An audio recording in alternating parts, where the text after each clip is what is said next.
A gravação iniciou. Tá bom. Então, ninguém pode falar bobagem agora. Está gravando. Aí é contigo, né, Carmen, tá? Aí a prece e tal. Eu vou fechar meu vídeo e meu áudio. Tá bom, querida, tá bom. Boa noite. Boa noite, Ana, tudo bem? Tudo. Tudo bem? Iraci, tudo bem? Ideína, olá, meninas.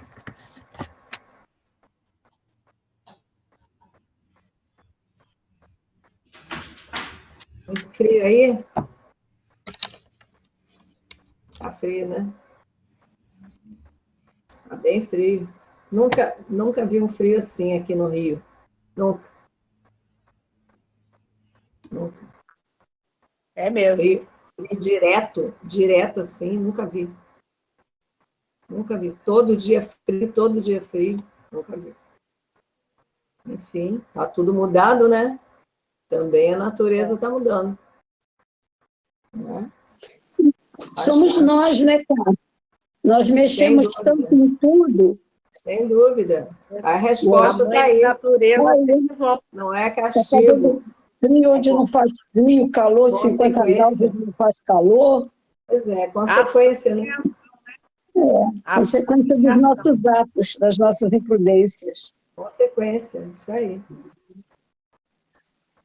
Isso mesmo. Então, vamos ver esse material aqui. Está chegando a nossa hora. 6h29, 6h30 a gente começa.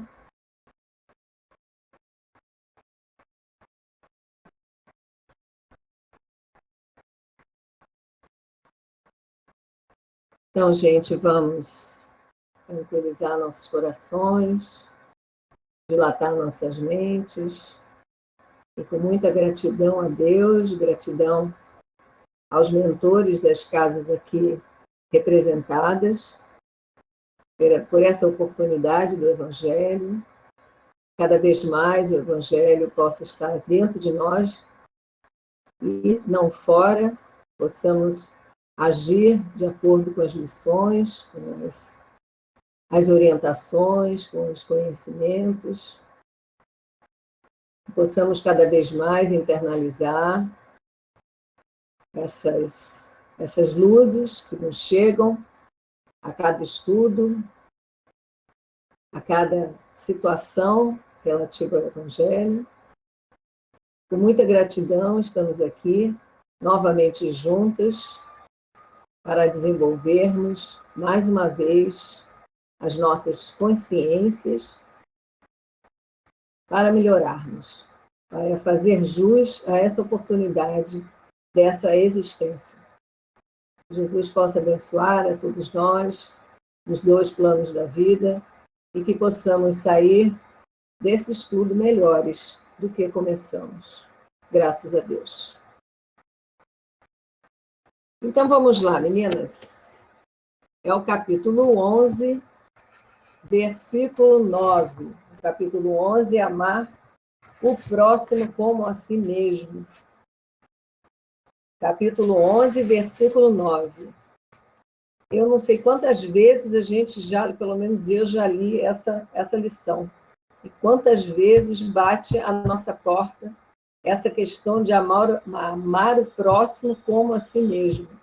Amar a Deus, amar o próximo e amar a nós mesmos. Eu tenho anotado aqui 11/3. A gente estudou no dia 11/3/21. A gente estudou qual? Esse capítulo 11 tem a data. O capítulo 11, mas foi o item 4, né?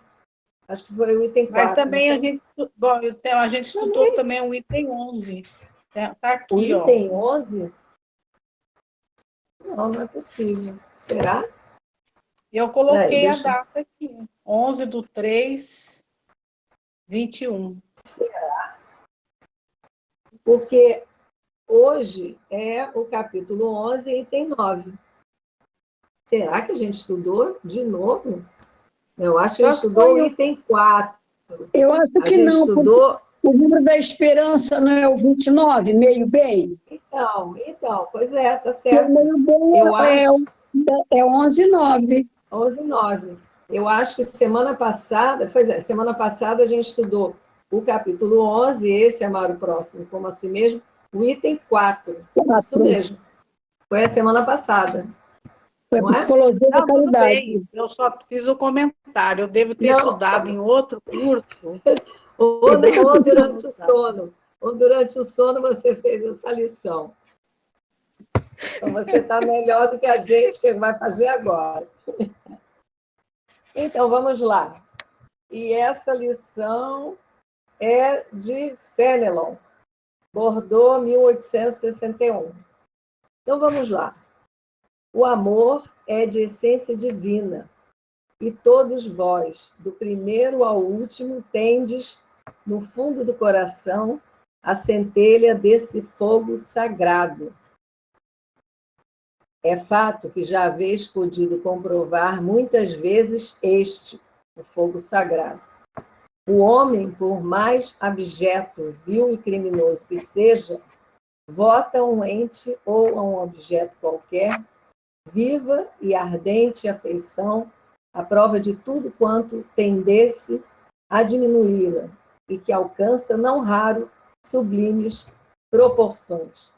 E aí a gente para e vê, né, pessoas que dedicam um amor aos animais, como tem muita gente hoje, não é? Então, eu vejo, Carmen, eu não li nada a respeito, não estou me lembrando, que eu acho que é um caminhar para chegar a esse amor ao próximo, porque eu acho que, às vezes, algumas pessoas têm muita dificuldade no relacionamento com outras pessoas.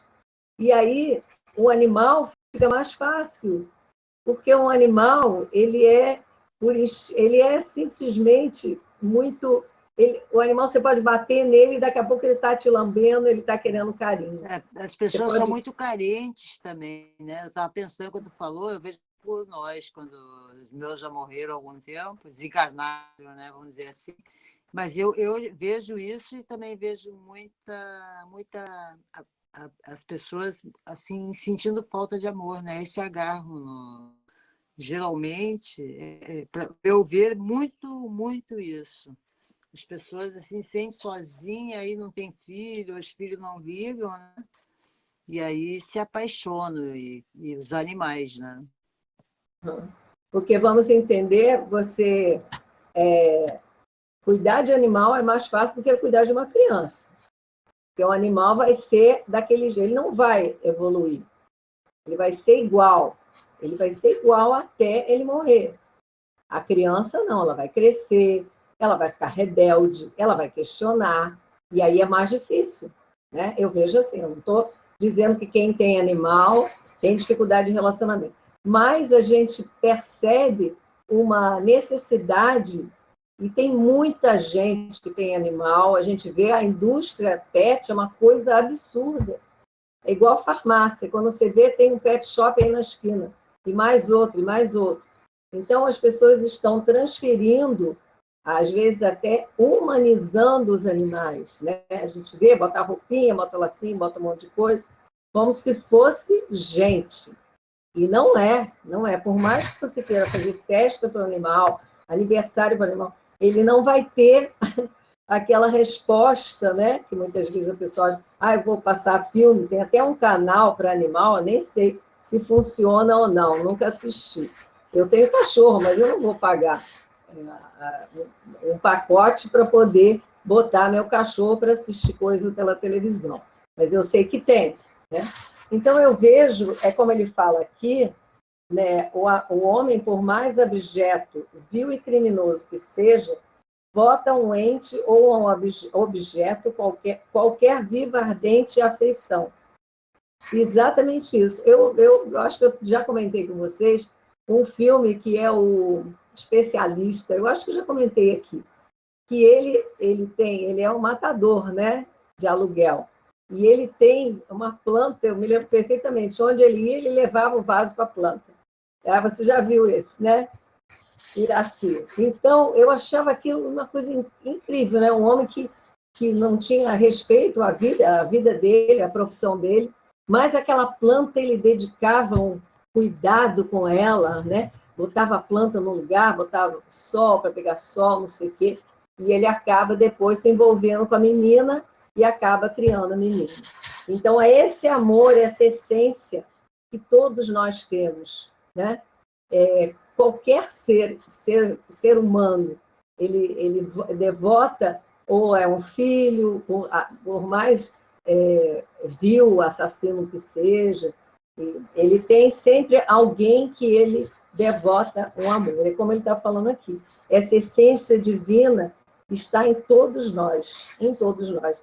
Ou seja, esse fogo sagrado, como ele fala aqui, como o Fenelon fala. Há um ente querido, isso aqui eu já li, né? Disse Ana. Há um ente querido, há um ente ou um objeto qualquer, disse eu, porque há entre vós indivíduos que, com o coração a transbordar de amor, despendem tesouros desse sentimento com animais, plantas e até com coisas materiais.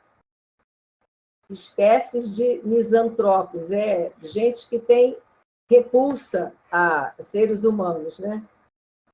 Que a se queixarem da humanidade em geral e a resistirem ao pendor natural de suas almas, que buscam em torno de si a afeição e a simpatia, rebaixam a lei de amor à condição de estima. Então, é isso, né? Pessoas que têm muita dificuldade, né, de relacionamento, que é esse misantrópicos que fala essa palavra, então busca, né, essa afeição para objetos. E a gente vê, tem gente que faz coleção de carro antigo, coleção de coisas, né? Então, você troca aquela afeição que deveria ser para alguém, né, um semelhante, um companheiro, e devota para coisas.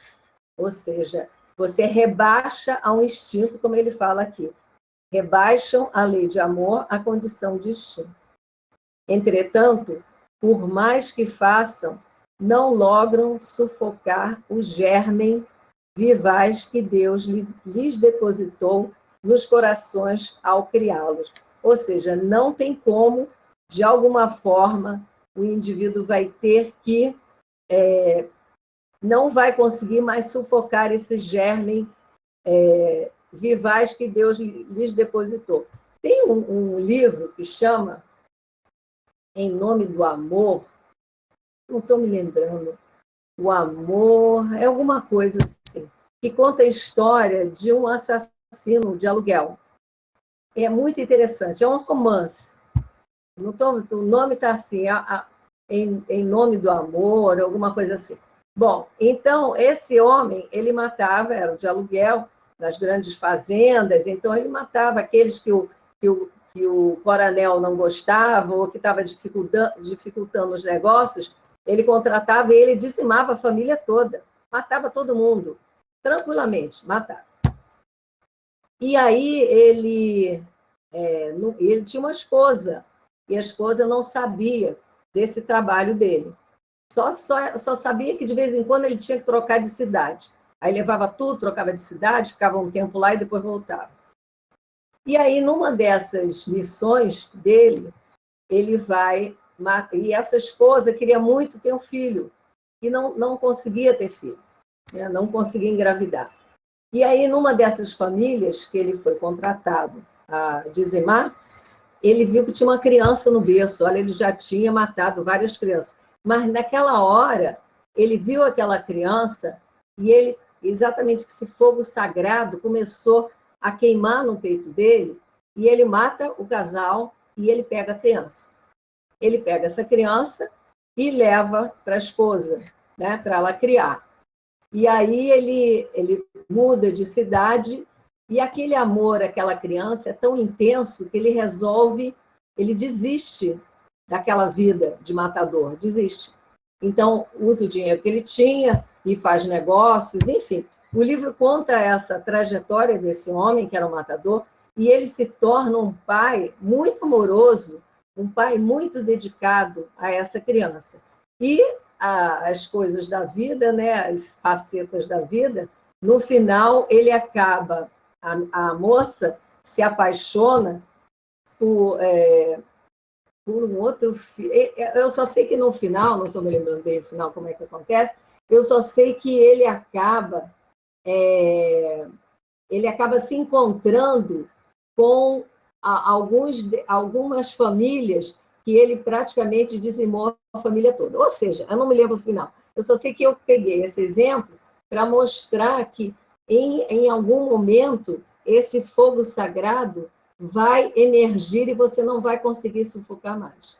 E ele cuida dessa filha, e essa filha acaba descobrindo a origem dela, né, que ela veio de uma família que ele tinha matado, e aí ele consegue reparar algumas coisas da vida dele. É claro que a gente vendo pelo lado, engraçado, quando a gente vê pelo lado daquilo tudo que ele fez, das pessoas que ele matou, mas aí a outra parte da vida dele, que era essa dedicação a essa menina, esse amor que ele deputava a essa menina, a gente percebe que o ser humano, como ele fala aqui, como o Fenelon fala aqui, esse fogo sagrado, esse fogo, esse germe, que você não consegue sufocar mais. Então, você desenvolve esse amor. E essa história é muito bonita, muito bonita. Depois eu vejo o nome desse romance, mas vale a pena a gente dar uma olhada. Então, aí a gente parou aqui. Esse germe se desenvolve e cresce com a moralidade e a inteligência. É engraçado que nesse livro, ele, quando você lê a segunda parte, que é esse momento que ele se arrepende, que ele procura uma nova vida, ele tem essa moralidade, né? O respeito ao ser humano, ele faz muita caridade, ele usa o dinheiro para fazer muito bem a outras pessoas, né? Então, é interessante como é que ele faz essa trajetória da vida dele. É claro que a gente sabe que cada um vai ter que reparar com Deus, né? Não cabe a gente ficar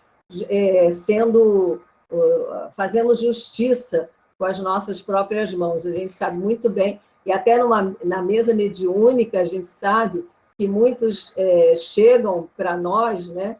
E que a gente conforta e diz, olha, sem vingança, ninguém quer julgar, e cabe a Deus resolver, né? Cada um, aquilo que tem que reparar, aquilo que tem que ver. E aí ele continua aqui. Aqui, então. Embora, aqui, né? Eu já li isso aqui, né? Esse germe se desenvolve e cresce com a moralidade e a inteligência. E, embora comprimido a miúde pelo egoísmo, torna-se a fonte das santas e doces virtudes, que geram as afeições sinceras e duráveis e ajudam a criatura a transpor o caminho escarpado e árido da existência humana. Há pessoas a quem repugna a reencarnação, com a ideia de que outros venham a partilhar das afetuosas simpatias de que são ciosas. Porque muitas vezes muitos companheiros desencarnam ainda apegado às pessoas, às coisas terrenas, né? A gente sabe disso, né? E acabam dificultando a caminhada daqueles que ficam, né? Eu me lembro uma vez, o meu marido, a família do meu marido tinha uma casa em São Lourenço, e essa casa em São Lourenço, os pais do meu marido morreram no acidente, aí a gente precisou vender essa casa, né? E essa casa, o avô do meu marido e o pai do meu marido gostavam muito dessa casa. E tinham...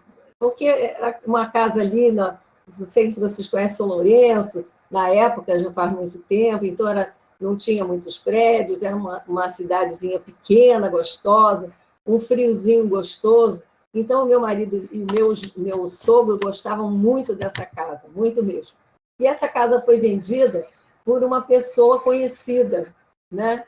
E que, quando eles começaram a morar na casa, era um casal e uma filha, eles acharam estranho, porque é uma família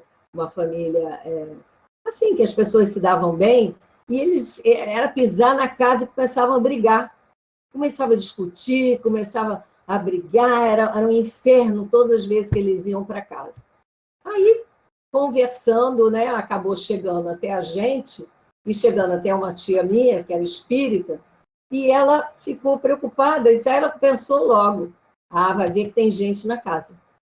Vai ver que tem o espírito das pessoas que morreram e estavam lá na casa. Ou seja, eles estavam apegados aqui, partilhar das afetuosas simpatias de que são ansiosas. Então, a pessoa fica pegada e não sai. E aí a minha tia começou a fazer oração, aí no centro colocamos os nomes deles, do meu sogro, do avô, do meu marido, e depois a coisa foi acalmando, mas diz que era um inferno, uma brigalhada danada quando eles pisavam na casa. Era exatamente isso. A pessoa fica apegada, né? Às coisas, às pessoas, e a gente sabe que isso é real. Aí continua aqui. Há pessoas, aqui, já li. Pobres irmãos, o vosso afeto vos torna egoístas. O vosso amor se restringe a um círculo íntimo de parentes e de amigos, sendo-vos indiferentes os demais. E a gente sabe disso que é complicado, né? Pelo menos eu vejo assim, né? Eu não consigo, esse amor ao próximo, qualquer próximo, é complicado. Não é todo próximo. E a gente consegue ter essa... somos todos filhos de Deus, mas vai entender isso na acepção mesmo profunda. É complicado a gente ter esse amor pela humanidade, digamos assim. A gente tem esse apego, a gente tem medo de perder as nossas coisas, a gente tem medo de que as pessoas venham tirar as nossas coisas, usar as nossas coisas. Então, é complicado esse amor desprendido, como Mário Teresa de Calcutá, como Irmã Dulce, né? Como, enfim, esse Gandhi, que em prol da humanidade você se despoja de tudo que é seu em prol do próximo. Então, a gente chega lá, mas é devagar. Pelo menos eu penso assim. Pois bem, para praticardes a lei do amor, tal como Deus o entende, preciso se faz chegueis, passo a passo, a amar todos os vossos irmãos indistintamente. E a gente vê como é complicado, né?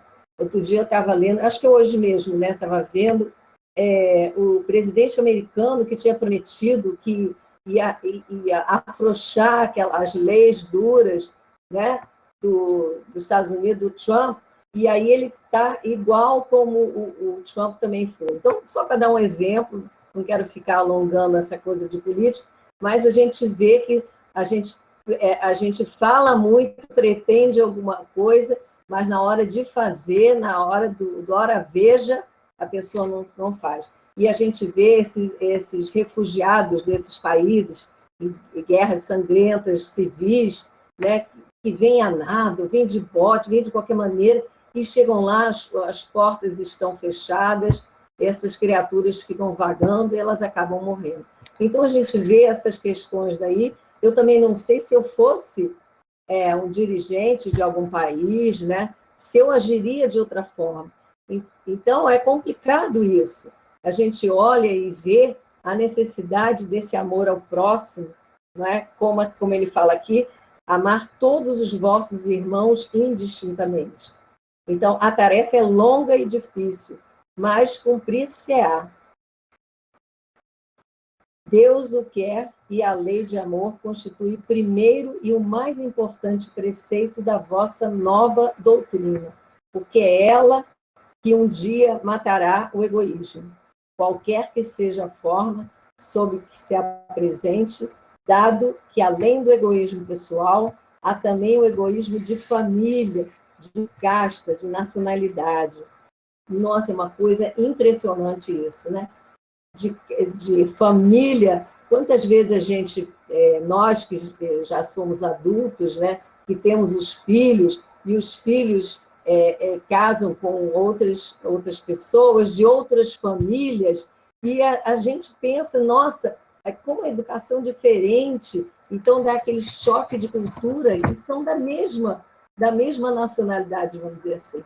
Então, é difícil até a gente aceitar, não é? O tipo de cultura é diferente. Eu vejo que eu tenho 3 filhos, 2 casados, 2 com relacionamento, e a cultura é completamente diferente, hábitos de educação, e aí é complicado. Se perto da gente já é complicado a gente aceitar, imagine de casta e de nacionalidade. É muito difícil isso. A gente percebe como, quando bate a nossa porta, ou seja, está muito perto da gente, é difícil da gente aceitar o diferente. A gente sempre acha que o nosso é o que está certo. É o tal do egoísmo, né? Eu que está certo, são os meus, o meu jeito, o outro certamente que está errado.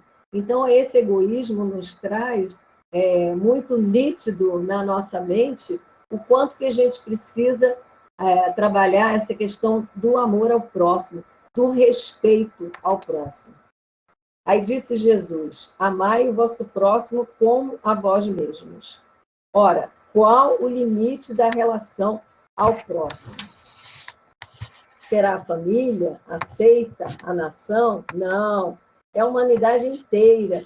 E aí a gente vê nesses tempos agora de pandemia, quantas pessoas eu já ouvi dizendo assim, eu não consigo nem ir para a Europa, nem viajar para sumir disso. Não é, gente. As pessoas não têm como sair. Não tem. É mundial isso que está acontecendo. Quantas situações as pessoas muito endinheiradas certamente fugiriam para outros lugares, né? Outros lugares ditos evoluídos, vamos dizer assim, não ficariam aqui, né? Aguentando isso. E a gente vê que, nesse momento, a humanidade passa por uma situação atípica, né? Uma situação que pega todo mundo, não importa primeiro mundo, o mundo terceiro mundo, pega todo mundo. É complicado isso, para nós, nesse momento, fazer essa reflexão. É a humanidade inteira. Nos mundos superiores, o amor recíproco é que harmoniza e dirige os espíritos adiantados que os habitam. E o vosso planeta, destinado a realizar em breve sensível progresso, verá seus habitantes, em virtude da transformação social por que passará a praticar essa lei sublime, reflexo da divindade. Então, a gente vislumbra, né, um mundo ditoso, um mundo melhor para nós, que vemos tanta coisa esquisita, né, do nosso lado. Tanta gente se aproveitando, tanta gente fazendo coisas que realmente a gente abomina, mas faz parte dessa, e mesmo assim a gente tem que praticar esse amor, entender esse amor. A gente não vai consertar ninguém, né? A gente vai compreender e olhar o outro, ele está nesse processo, nessa caminhada, assim como nós. É simples assim. Ele está também na caminhada. Mas está fazendo tanta bobagem, coisa horrorosa, mas ele também está na caminhada. Então, essa compreensão, que para mim é um passo que eu procuro fazer, porque esse amor ao próximo direto assim eu não consigo, então, compreensão de que ele também está na caminhada, que ele também está no processo de aperfeiçoamento, embora para a gente é complicado, mas ele também está. Né? Os efeitos da lei de amor são o melhoramento moral da raça humana e a felicidade durante a vida terrestre. Melhoramento moral da raça humana. Os mais rebeldes e os mais viciosos se reformarão quando observarem os benefícios resultantes da prática desse preceito. Não façais aos outros o que não quiserdes que vos façam. Fazei-lhes ao contrário, todo o bem que vos esteja ao alcance fazer. É complicado para a gente, isso é muito complicado. Né? Não acrediteis na esterilidade e no endurecimento do coração humano. Ao amor verdadeiro Ele, a seu malgrado, cede. É um imã a que não lhe é possível resistir.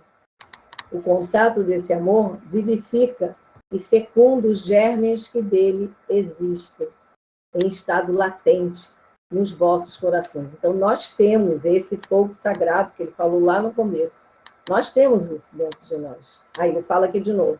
A terra, orbe de provação e de exílio, será então purificada por esse fogo sagrado e verá praticados na sua superfície a caridade, a humildade, a paciência, o devotamento, a abnegação, a resignação e o sacrifício, virtudes todas filhas do amor.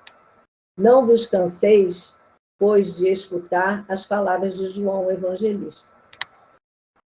Como sabeis, quando a enfermidade e a velhice o obrigaram a suspender o curso de suas prédicas, das pregações, limitava-se a repetir essas suavíssimas palavras. Meus filhinhos, amai-vos uns aos outros. Amados irmãos, diz Fénelon, aproveitai dessas lições. É difícil praticá-las, ele já está falando que é difícil. Porém, a alma colhe delas imenso bem.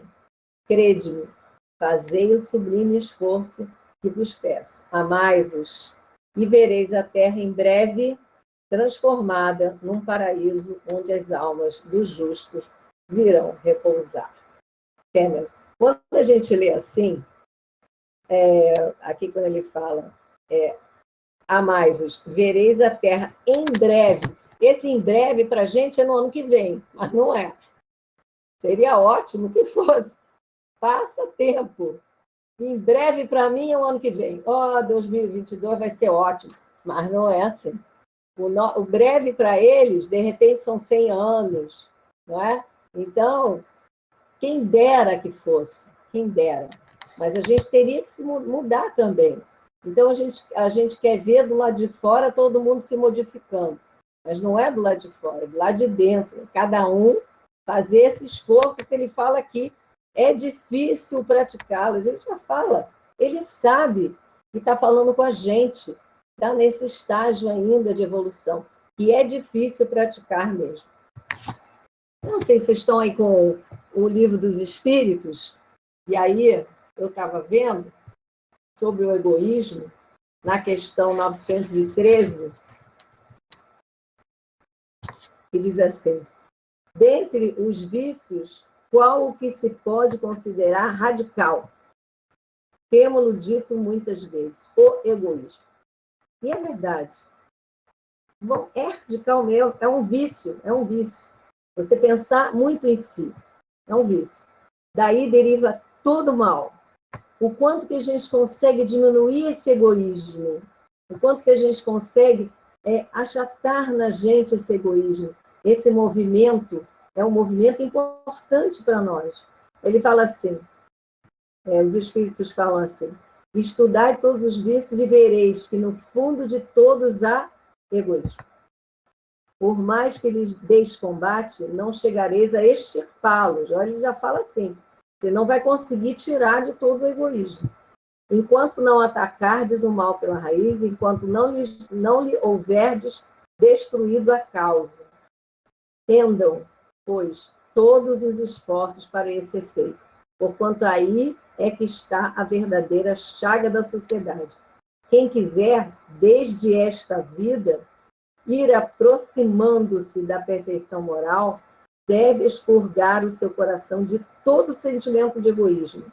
Aí a gente vê egoísmo, a gente quer o filho para a gente, eu digo assim, não que a gente queira ficar com ele, mas a gente quer que ele seja melhor que os outros, né? Então, esse nosso egoísmo permeia na nossa vida.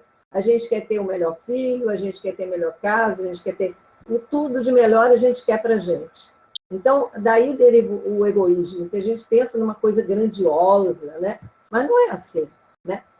São coisas, são facetas. Aí os espíritos continuam aqui. Então, quem quiser se aproximando da perfeição moral deve expurgar o seu coração de todo sentimento de egoísmo, visto ser o egoísmo incompatível com a justiça, amor e a caridade. Então, não tem como você ser justo se você é egoísta. Não tem como. Se você pensar em si, nos seus, você não vai ser justo.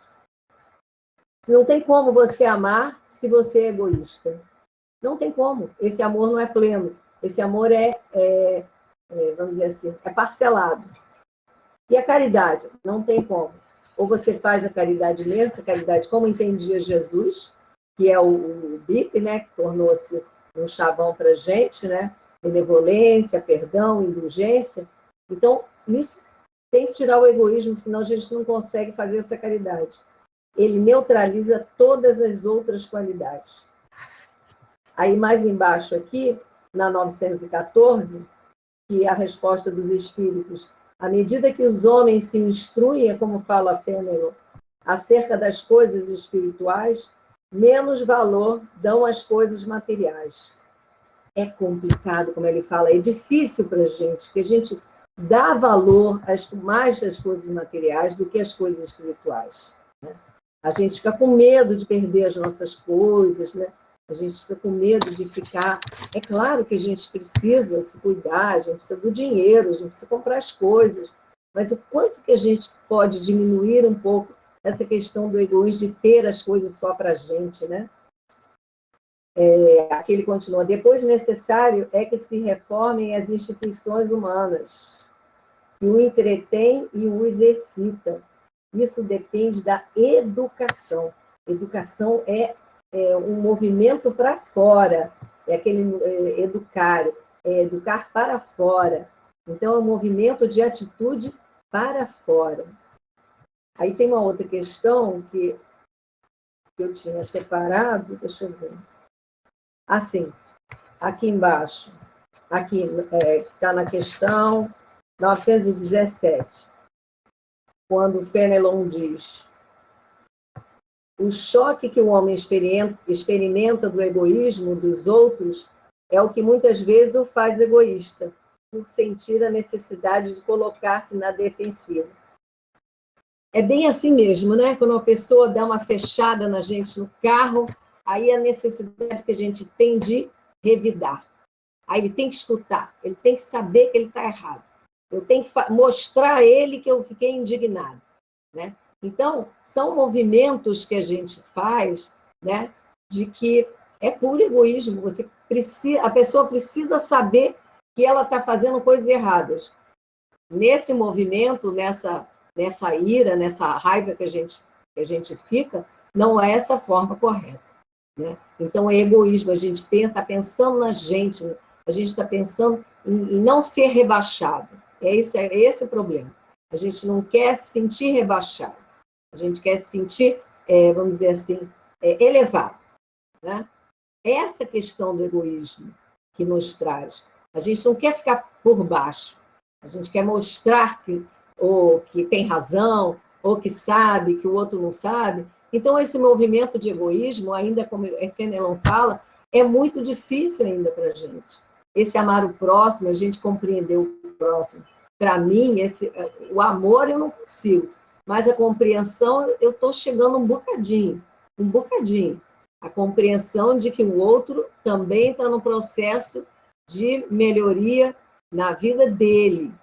Ah, porque eu sou espírita, sei mais do que ele.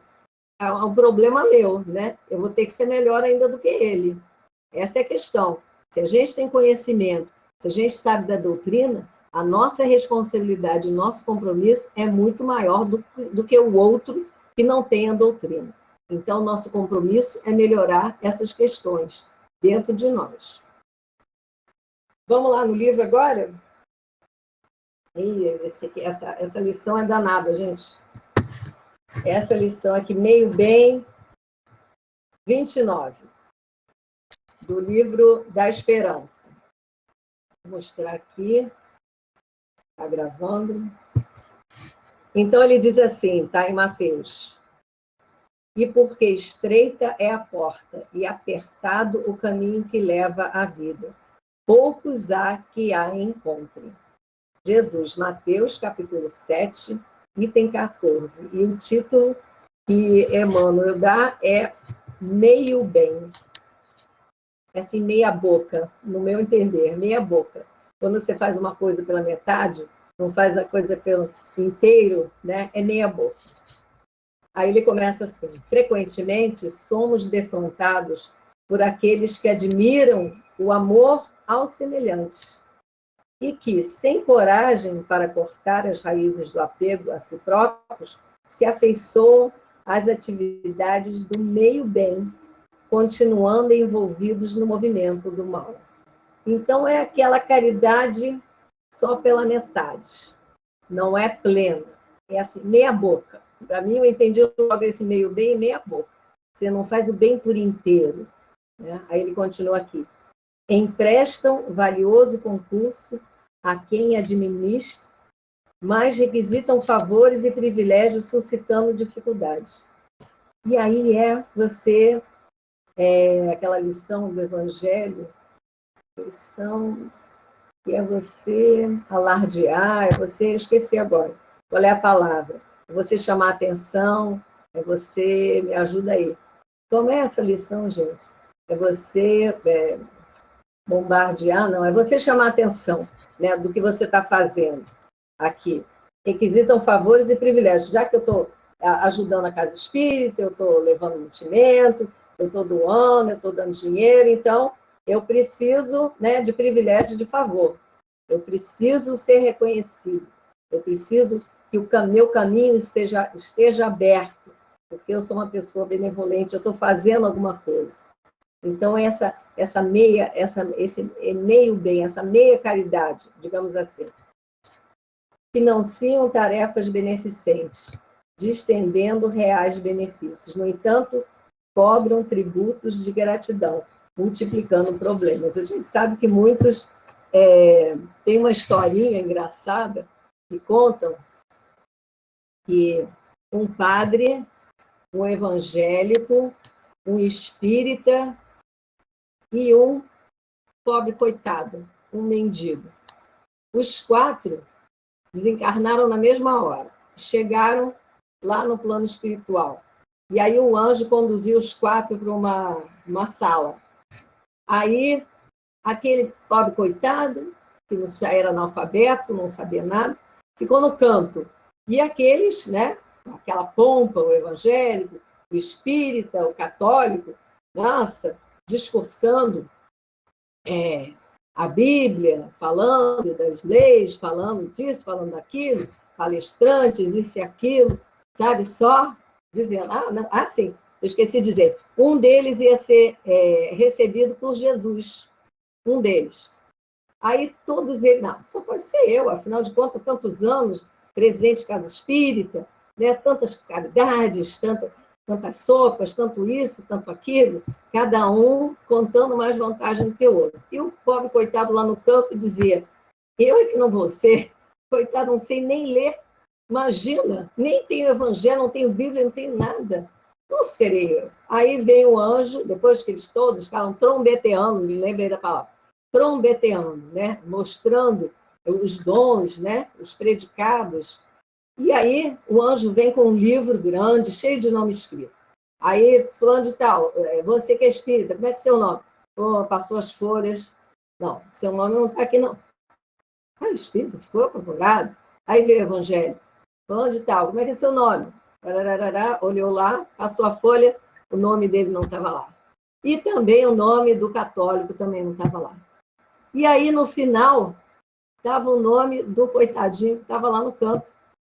Que aí só Luiz João da Silva, né? Estou chutando. Vem cá, é você que vai ser recebido por Jesus. Eu digo, eu? Como é que pode? Eu nunca fiz nada. Eu só às vezes fazia alguns favores para as pessoas, ajudava as pessoas na dificuldade dela. Imagina, eu não sei nem ler, nunca fui à igreja, nunca fui a lugar nenhum. Pois é, mas é você que vai ser recebido, porque a sua caridade era genuína, você tinha amor ao próximo. Né? Esses nossos companheiros aqui, eles estavam sempre requisitando favores e privilégios. E assim, aquele pobre coitadinho é que foi recebido por Jesus. E aí a nossa história, que é exatamente isso aqui. Quem de nós, a gente sabe que tem um caso, né, que fala que é presidente de casa espírita, eu não me lembro qual é o livro, mas tem um caso desse, que achava que, depois de tantos anos de estudo do Evangelho e tudo, ele teria algum lugar, algum privilégio lá na espiritualidade. Aí continua aqui. Entram em lares sofredores, fazendo-se necessários pelo carinho que demonstram, mas solicitam concessões que ferem quais rijos golpes. Oferecem cooperação preciosa em socorrendo as aflições alheias, no entanto, exigem atenções especiais, criando constrangimentos. Alimentam necessitados e põem-lhes cargas nos ombros. Quantos casos a gente tem ouvido falar de pessoas escravizadas, anos e anos, nas casas das pessoas? Então, em nome dessa caridade, a fulana de tal tira uma menina lá do Nordeste, do Norte, e traz para sua casa, e ela se achando a pessoa mais bondosa do mundo, e deixa a criatura trabalhando dia e noite, e sem deixar ela sair de casa, sem salário.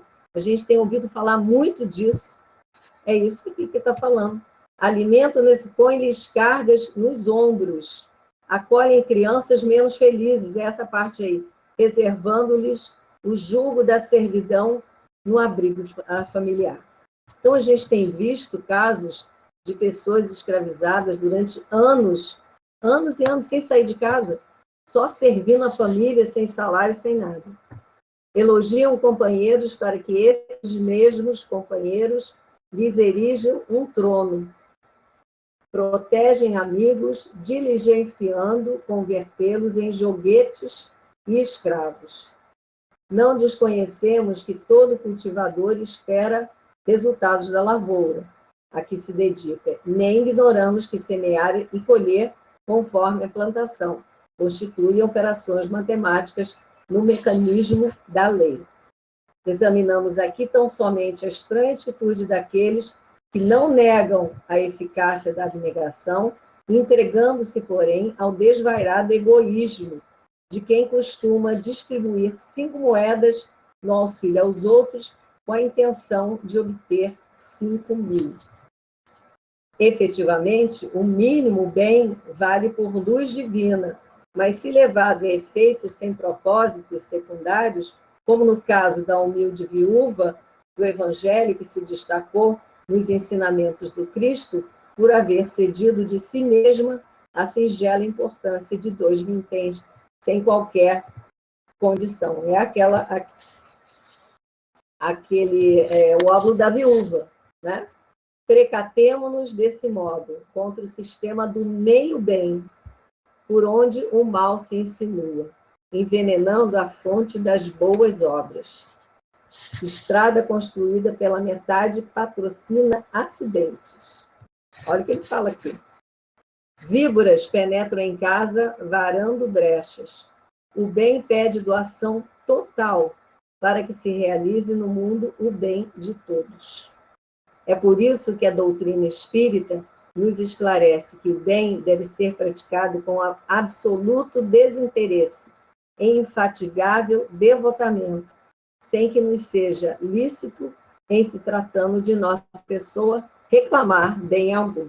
Então, a gente sabe que o que a gente faz de bom não é para a gente estar botando na carteira, né, para depois cobrar de Deus, olha, quantas coisas eu fiz, quanto arroz eu comprei, quanto feijão, não sei o quê, quantas quentinhas eu distribuí. Então, não é por isso. A gente sabe que o bem que a gente faz para a gente, para o próximo, ele reverte no bem para a gente. Não que a gente precise cobrar, mas ele reverte para a gente. A gente sabe, tem muitos casos, né, que quando a gente está fazendo alguma coisa boa, com esse amor pleno, com essa caridade plena, muitos espíritos estão olhando, estão vendo a nossa atitude, estão vendo o nosso comportamento. Eles sabem quando é de coração.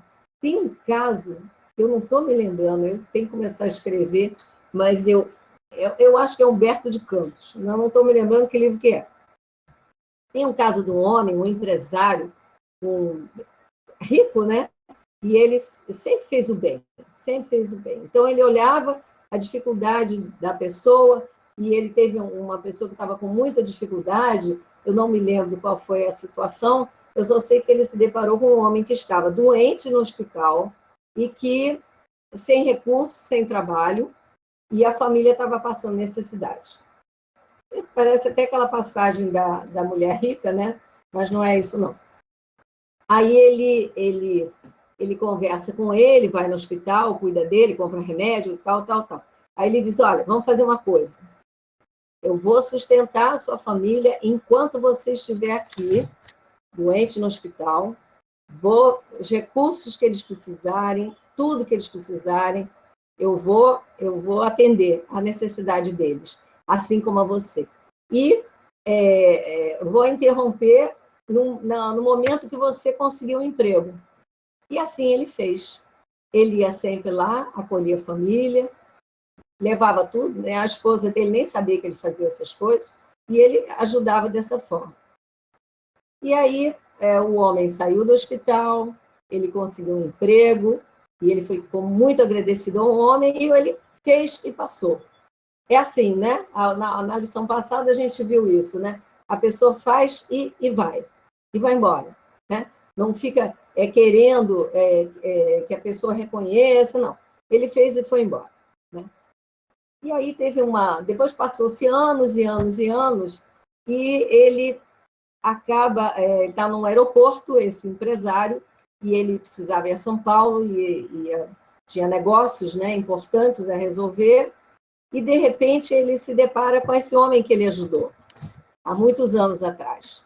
E ele, quando vê, começa a abraça ele, e ele diz, olha, por favor, eu sei que você está satisfeito, mas o meu avião vai sair agora, por favor, eu vou perder meu avião, eu tenho um negócio importante, por favor, eu sei que o senhor está agradecido, mas está tudo bem com o senhor, com a família, que bom, mas, por favor, eu preciso sair agora. E o homem não parava de abraçar ele, não parava de abraçar.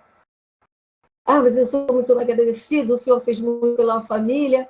Aí pronto, aí ele perdeu o avião. Aí ele foi para casa chateado.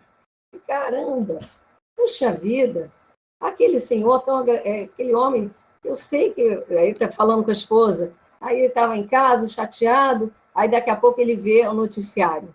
Avião tal, números tal, caiu não sei aonde, todos morreram. E aí ele ficou assim, meu Deus do céu, se eu tivesse pegado aquele avião, eu certamente teria morrido. Aí ele ficou impressionado com aquilo. Aí ele foi na casa desse homem, que ele sabia o endereço.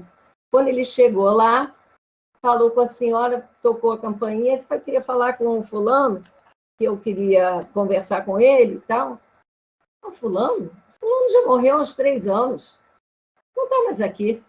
Ele ficou impressionado, porque aquele homem abraçou ele de tal forma.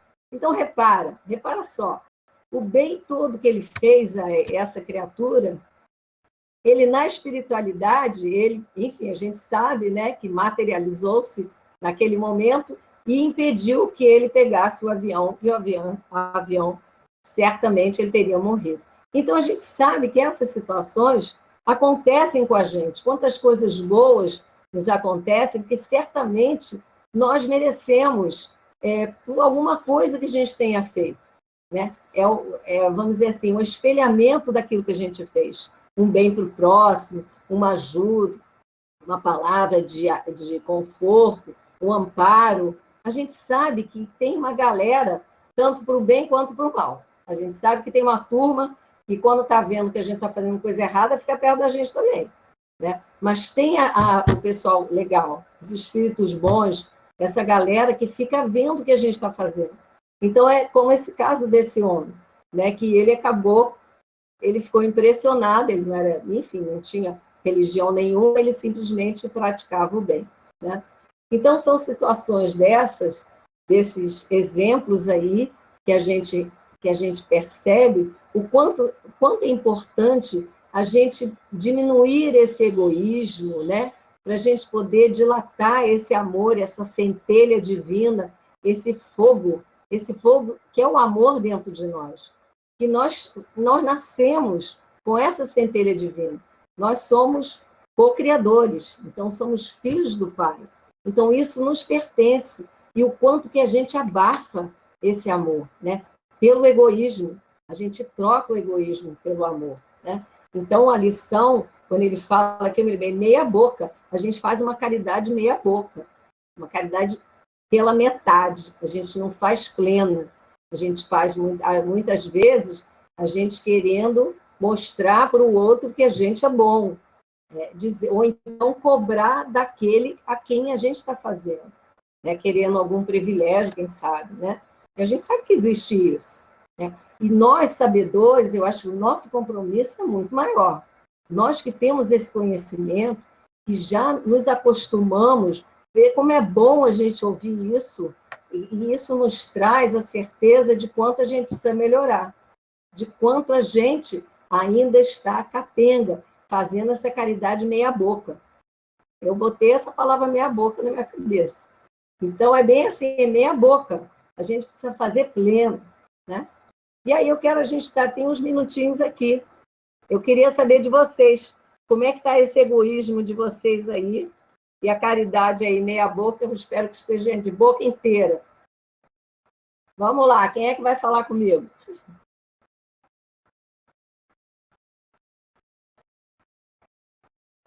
Ninguém? Está todo mundo pleno aí? Esse amor transbordando aí? Olha, eu acredito que o egoísmo ainda está muito grande, ainda é muito grande em todos nós. Então, aquele que fala, eu não sou egoísta, não. Às vezes, ela pode não ter um grau alto, ela pode não ser uma pessoa ruim, mas que todos nós temos um tipo de egoísmo, nós temos. Ou com um objeto, ou com um animal, ou com um amigo, ou com um parente, seja o que for, todos nós temos. Entendeu? Então, esse egoísmo somos nós que temos que trabalhar, né? Somos nós que temos que compreender, dentro de tudo que nós estudamos, que nós ouvimos, que nós entendemos. Então, eu acredito, eu falo por mim, porque eu falo, não sou egoísta, sou sim, todos nós somos. Isso aí não tem um que não seja. Cada um num grau diferente, lógico, né? Não é aquele egoísta que, não, você está passando frio, o problema é seu, pode ficar, mas eu não vou dar meu casaco, não. Não, não é isso.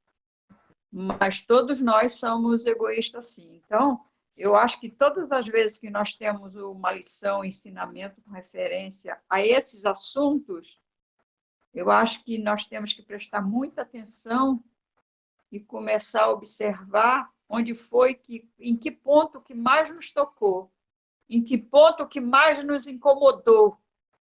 Porque quando aquilo que é falado nos incomoda, é ali que nós temos que trabalhar. Né? Porque você só ouvir falar, eu ouvi, eu sou assim, sou assado. Não, aquilo te incomodou muito, aquilo não te caiu muito bem, por quê? É porque é naquele ponto que eu estou precisando melhorar. Eu acredito, para mim, é tudo isso, entendeu? Eu entendo isso.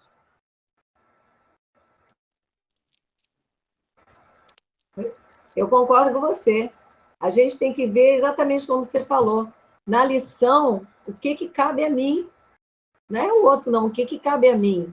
Aonde que incomodou? Qual foi a parte que aquilo fala a meu respeito? Eu acho que é bem assim mesmo. Como você falou, nós somos todos egoístas.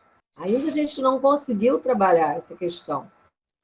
Porque eu tenho certeza. Porque nós vemos muito orgulho do outro. E o nosso a gente tenta encobrir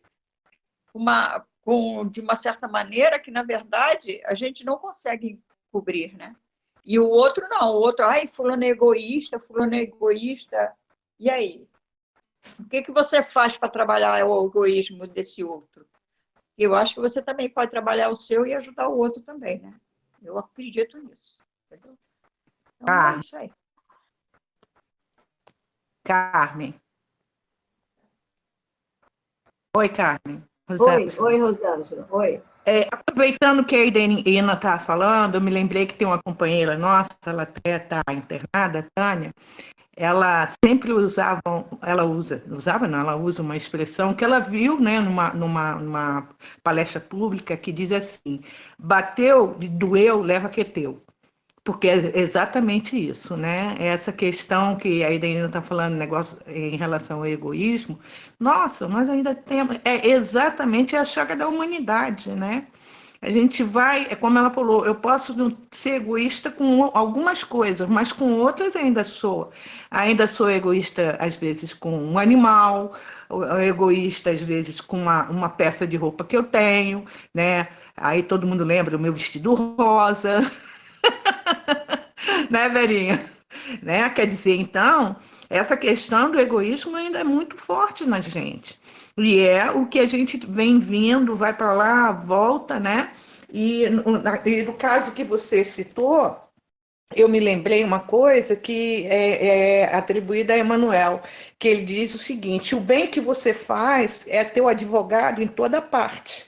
Né? Então, nós estamos aqui encarnados exatamente para trabalhar isso. O egoísmo também, e que eu acho que até é o principal, né? Porque se a gente não consegue trabalhar esse egoísmo, as coisas vão ficando complicadas, né? Mas eu concordo com o que a Irena falou, que realmente a gente ainda tem muito de egoísmo, né? Muito, né? Tanto é que a gente, é o pronome possessivo, né? Os pronomes possessivos a gente ainda fala, é meu, né? Tudo é meu, ela é meu marido, minha mãe, minha irmã, meus amigos, quer dizer, né? Então a gente ainda tem essa questão de posse muito forte na gente. E realmente é preciso trabalhar isso daí, né? Aí, só terminando, Joana fala que é trabalhoso, não é difícil, mas é trabalhoso. A gente ter, muitas vezes, que realmente olhar para a gente e falar: opa, olha, trabalha isso aí, que isso daí não tá bom, não. Né? Até nisso a gente é egoísta, porque quando a gente fala assim: eu sou assim mesmo. Síndrome da Gabriela. Eu nasci assim, eu cresci assim, eu vou morrer assim. Vai nada. Tá bom? Beijo. É isso aí. É isso mesmo. É isso mesmo, né? Assim, é meu jeito, é meu jeito de falar, meu jeito de ser, né? E aí a gente vai rolando aí, fazendo um monte de bobagem, né? Carmen, Oi. o que chamou muita a atenção, né, quando ele fala nessa parte: precatemo-nos desse modo, contra o sistema do meio-bem. Porque ele fala assim: por onde o mal se insinua, envenenando a fonte das boas obras. Porque o meio-bem, se é metade, então outra metade não é do bem, é o mal. Não é isso? Então, aquele que não faz o bem, se não faz o bem, está praticando o mal. É isso aí. Mesmo que não faça o mal. Isso mesmo. Está praticando só pelo fato de não estar fazendo o bem.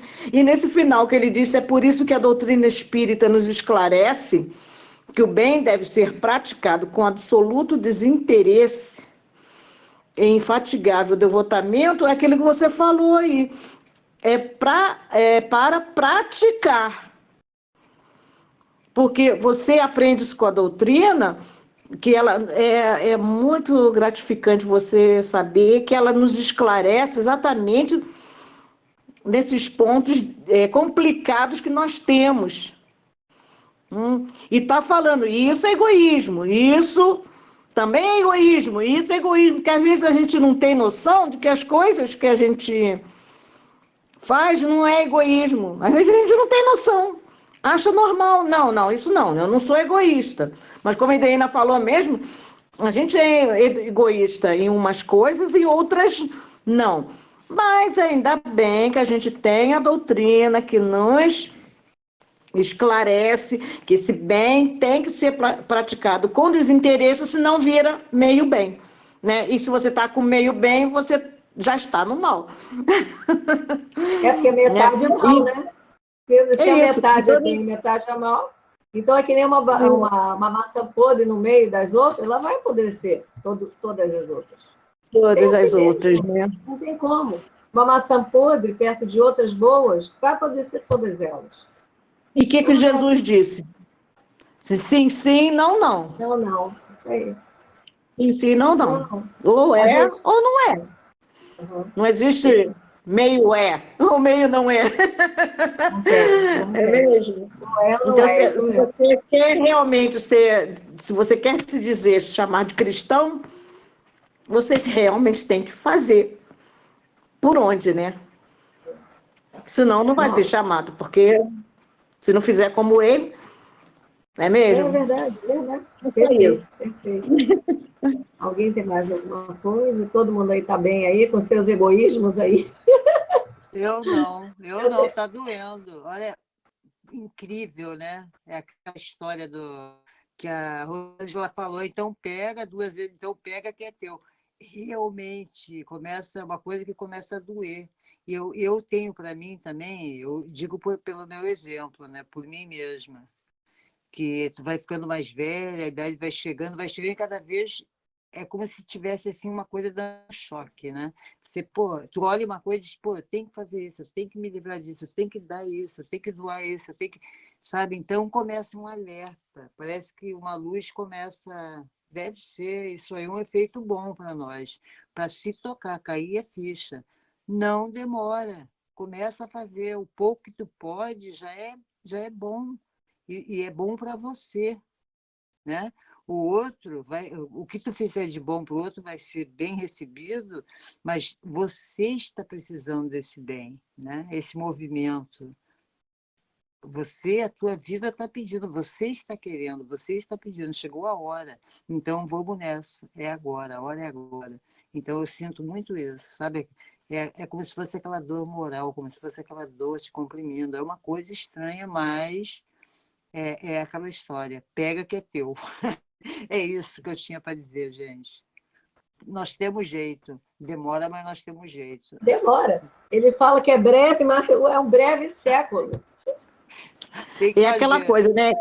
Quando a gente tem o contato que você sabe, você não consegue mais fazer de outra forma, aquilo te Pois incomoda. é, incomoda. Aquilo te Incomoda. incomoda. E a gente Isso vai mesmo. aos pouquinhos, né? Como a gente, Incomoda. Não a natureza não dá não solta, a dá gente não mais vai mudar de para. uma hora para Não outra, dá para né? botar embaixo do tapete, né? Aquilo ali E é assim mesmo, né? Aos pouquinhos, né? é contigo, é teu. É mesmo, a gente sabe que é por aí mesmo. É pegar que é nosso mesmo. E o quanto, como a Eloá estava falando, incomoda. É como a Denise estava dizendo também, o conhecimento, o saber do Evangelho nos incomoda quando a gente vê que está fazendo errado, que está sendo egoísta, que está pensando só em si. Aquilo incomoda, é como se queimasse na gente, né? Então, é bem assim mesmo, nós já sabemos. Então, o quanto que a gente precisa melhorar, Fênelon diz que é difícil, a Joana diz que é trabalhoso, então está nesse permeado, né? Nessa linha da dificuldade que é difícil para a gente, que nós somos egoístas mesmo, né? Eu me lembro, outro dia estava na rua e eu estava com um casaco que eu tinha comprado, né? O casaco foi caro, nossa, mas estava um casaco bom, casaco bom. Eu digo, meu Deus, se alguém me pedir esse casaco, caramba, vai ser difícil. Graças a Deus, eu acho que eu não vou nem sair com ele, que vai ser problema. Vai ser um casaco bom que eu comprei já faz algum tempo, que eu nunca estava usando, e que agora, esse frio, e eu fiquei pensando, se alguém na rua tivesse em casaco e pedir o casaco, eu não sei se eu vou dar, não. Não sei. Mas é difícil a gente se desapegar das coisas, embora sabendo que a gente tem outro casaco para botar, né? Mas eu pensei nisso, se alguém me pedir, meu Deus, vai ser um problema sério, que eu não sei se eu vou dar, não. É bem capaz de eu chegar em casa, pegar outro e dar, mas esse eu ainda não dou, não. Então é isso aí, gente. A gente está aí nessa luta, né? Que é uma luta. Eu acho que é uma luta. É uma luta de... Você falou agora do casaco, eu me lembrei, durante muitos anos, eu participei da entrega das quentinhas do céu há mais de 10 anos. Foi um trabalho assim, muito gratificante, aprendi muito. E você falou agora do casaco, eu me lembrei, numa das primeiras vezes que a gente saiu, na nossa caravana, muita gente que está aqui presente deve lembrar do Anísio, que até o Anísio que adotou a Vitória, um pessoal lá do CO ele. E numa dessas noites muito frias, o Anísio tirou, ninguém pediu, né? Ainda bem que você vai esperar pedir, porque eu acho que pedir é mais complicado, ninguém pede, não. Pelo menos nesses anos todos, ninguém pediu. O Anísio tirou uma jaqueta jeans linda, nova, tirou, deu para o companheiro e depois entrou no carro e tal, a gente foi embora. Sabe que até hoje eu penso nisso? Até hoje eu me lembro desse gesto do Anísio e penso assim, meu Deus, é aquela história. Ninguém nunca me pediu. Eu acho que eu também tenho algumas coisas que eu não tenho coragem ainda.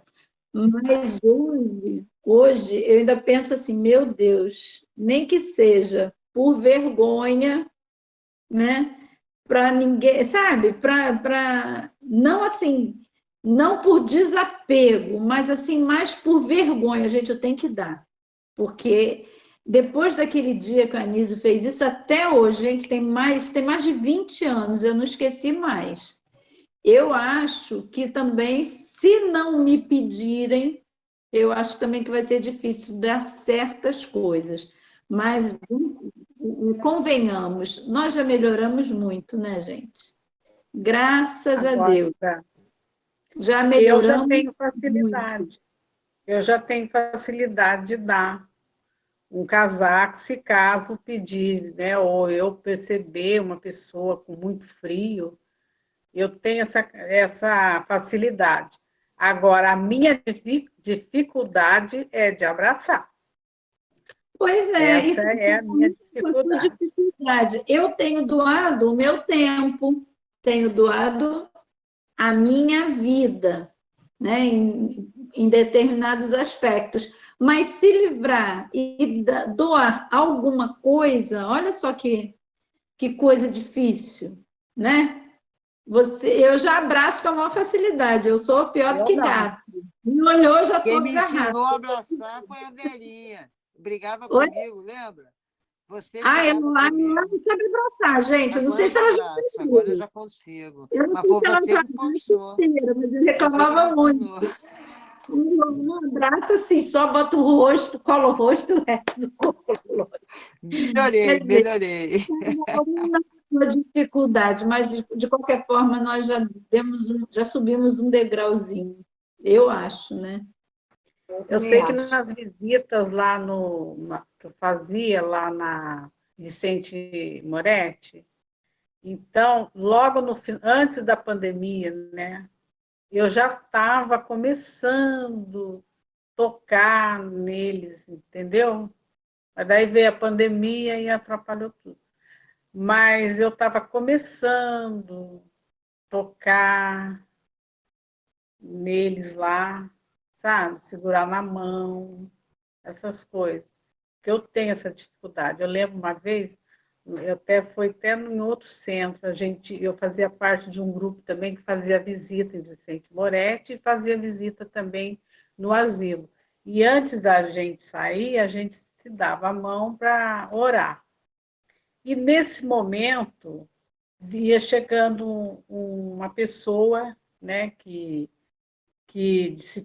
vive nas ruas, né, todo sujinho, aquela coisa toda. Aí, quando eu vi aquela pessoa, eu pensei, tomara que ele não venha segurar na minha mão. Mas, ao mesmo tempo, eu falei, mas se ele for o Jesus, como é que fica? Né? Porque, olha só, gente, olha, é complicado. E eu não queria pegar na mão dele, porque ele estava sujo, mas, ao mesmo tempo, vinha aquela voz, e se ele for Jesus, como é que fica? Né? Quer dizer, é uma situação complicada, entendeu? Mas eu, assim mesmo, eu participava da visita, porque aquilo para mim era um exercício que eu tinha que fazer, né? Porque eu tinha que lutar contra mim mesma, né? Mas eu tenho dificuldade, sim, de abraçar. Eu posso até ajudar, dar uma comida, sabe? Dar uma atenção, mas sem tocar, sabe? Manter a distância.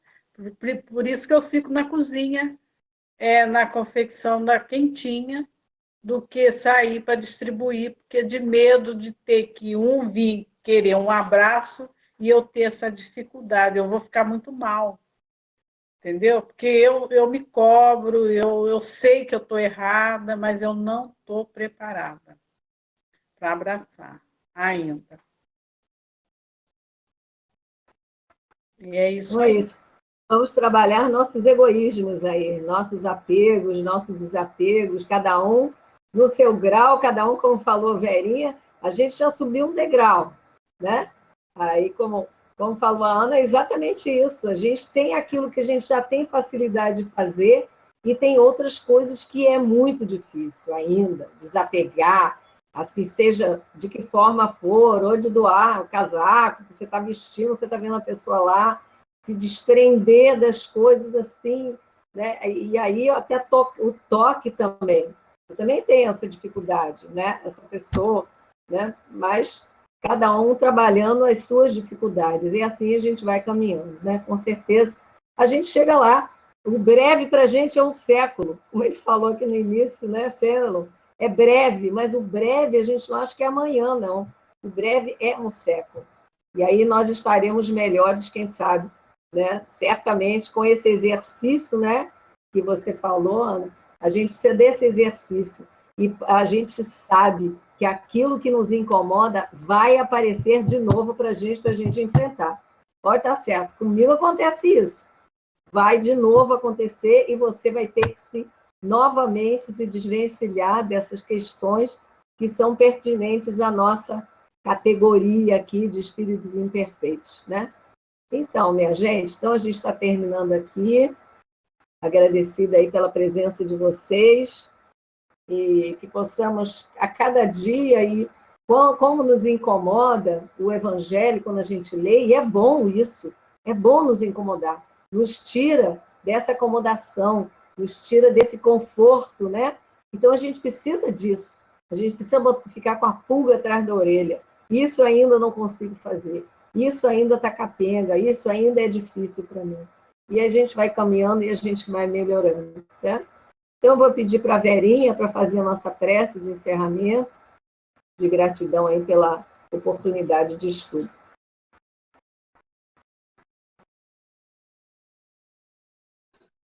Então, todos nós, agradecidos pela oportunidade do estudo, pelas reflexões da noite, buscando entender por que ainda estamos apegados e a que ainda estamos apegados. Buscando também paciência conosco, porque para mim é difícil doar um objeto, para outro é difícil doar um abraço. Mas certamente, cada um de nós, depois desses estudos, depois dessas reflexões, vai estar mais fortalecido, vai estar mais embasado para treinar, para exercitar, sem tanta cobrança, sem tanta tortura, né? Nós já estamos aqui. Eu não consigo abraçar, mas eu consigo doar alguma coisa que o outro precise e que já vai despertar no outro a gratidão, já vai receber de volta um sorriso. Então, cada um no seu momento, sem cobrança, na certeza de que a gente vai chegar lá, na certeza de que a gente tem um amparo dos amigos espirituais e dessa doutrina abençoada. Que possamos ter uma noite de repouso, de refazimento, contando com a companhia amorosa dos nossos amigos espirituais, na certeza de que Deus está no comando. Que assim seja, graças a Deus. Então, boa noite a todas. Um beijo carinhoso, boa noite. E a gente continue nos exercícios. Tchau, meninas. Boa noite, obrigada. Beijo para vocês. Boa noite, queridas. Obrigada pela companhia. Beijo. Agradeço. Beijo a vocês. Boa noite. Até já. Até já.